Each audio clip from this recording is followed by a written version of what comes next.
Hi, it's Steve. Today we'd like to show you how to change the glass trap on your dishwasher. It's a really easy job. Let me show you how we do it. Now to do this repair, I'm going to open the dishwasher door up completely, remove all of the items on the bottom rack, and then remove the bottom rack and set it aside. It's also easier to remove the lower spray arm as well. So just grasp the center of that, pull it straight up out of that center bearing and set that aside. Now next, we'll take the arm on that glass trap and we're just going to turn it clockwise, a quarter of a turn, and then we can lift that whole assembly out of the center of the dishwasher. And we'll remove the lower spray arm support.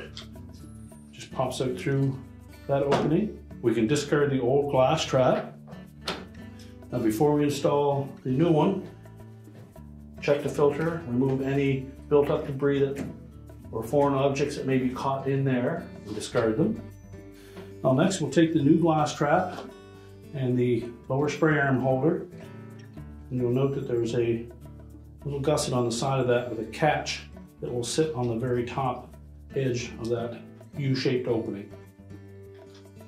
So we'll fit that support into the glass trap and snap it into place. Make sure that that gusset sits on top of that shoulder. Then we'll set the whole assembly over top of that center portion. Press it firmly down. We'll rotate it counterclockwise 90 degrees until it locks in place.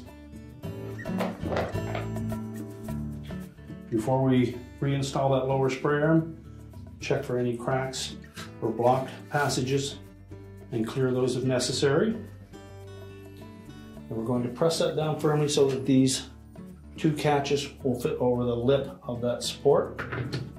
And it should turn freely. You can then put the lower rack back into position. And your repair is complete.